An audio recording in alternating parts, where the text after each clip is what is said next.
Hello friends, movies all অ্যাবাউটে আপনাদের স্বাগত। খাদানের trailer হৈ হৈ করে রিলিজ করে গেল। তবে শুধু খাদানই নয়, 20 তারিখ রিলিজ করছে দেবের খাদান সহ রাজ চক্রবর্তীর সন্তান, টোটা রায়চৌধুরীর চালচিত্র ও মানসী সিনহার 5 নম্বর স্বপ্নময় লেন, অর্থাৎ মোট 4টি বাংলা সিনেমা। খাদানের ট্রেলারের শেষে লেখা ছিল যে আজ থেকে খাদানের অ্যাডভান্স বুকিং করা যাবে, এমনকি তার লিঙ্কটাও দিয়ে দেওয়া ছিল। কিন্তু বহু চেষ্টা করেও খাদানের অ্যাডভান্স বুকিং করা যাচ্ছিল না। কিছুক্ষণ পর দেখলাম দেব তার অফিসিয়াল সাইট থেকে জানালেন যে অ্যাডভান্স বুকিং করা পসিবল হচ্ছে না, তার জন্য তিনি ক্ষমাপ্রার্থী।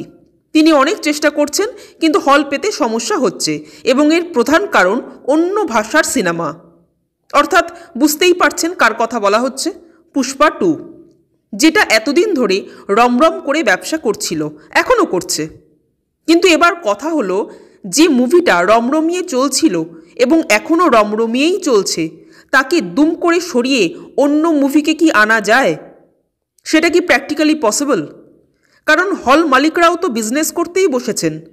পুষ্পাকে সরিয়ে দিয়ে খাদান বা সন্তানকে যদি আনা হয়, আর খাদান সন্তান যদি ব্যবসা দিতে না পারে, তখন যদি বুঝতাম যে পুষ্পার ক্রেজ কমে গেছে, তাও না হয় একটা কথা ছিল, কিন্তু পুষ্পার ক্রেজ তো কমেনি, ওয়েস্ট বেঙ্গলে তো নয়।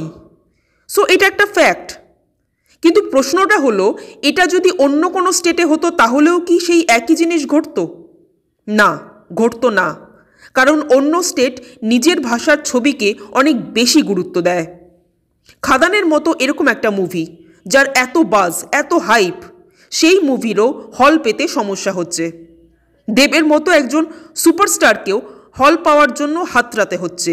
তাহলে ভাবুন অন্য ছবিগুলোর কি অবস্থা।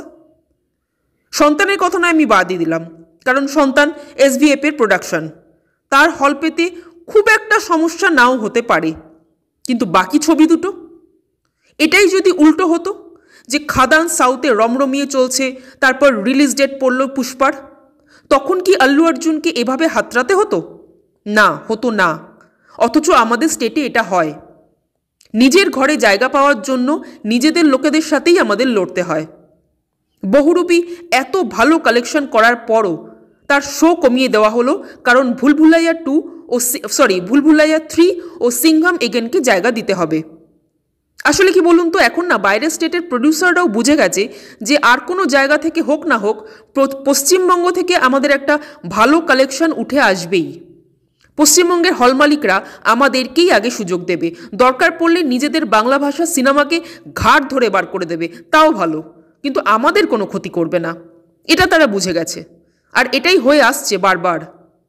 আগামী শুক্রবার 4টে সম্পূর্ণ ভিন্ন ধর্মী বাংলা সিনেমা আসছে। এই মুভিগুলোর কন্টেন্টের যদি জোর থাকে, তবে কিন্তু পুষ্পাকে পিছু হটতেই হবে। তবে এতেই শেষ নয়, ঘাড়ের কাছে নিঃশ্বাস ফেলছে বেবি জন। প্রত্যেকবারের মতো এবারও বাংলা ছবিকে লড়াই করতে হবে, এবং করতে হচ্ছেও। তাই বলবো, এই লড়াইয়ে আপনারা একটু পাশে থাকুন, ছবি দেখুন, খারাপ লাগলে না হয় মন্তব্য করবেন, কিন্তু না দেখে মুখ ফিরিয়ে নেবেন না। বাংলা সিনেমার পাশে দাঁড়ান বলবো না, বাংলা ভাষার পাশে দাঁড়ান। আজ আসি, আমার সাথে সহমত হলে কমেন্ট করে জানাবেন, আর আমাদের ভিডিও ভালো লেগে থাকলে প্লিজ লাইক, শেয়ার ও সাবস্ক্রাইব করতে ভুলবেন না। Thank you.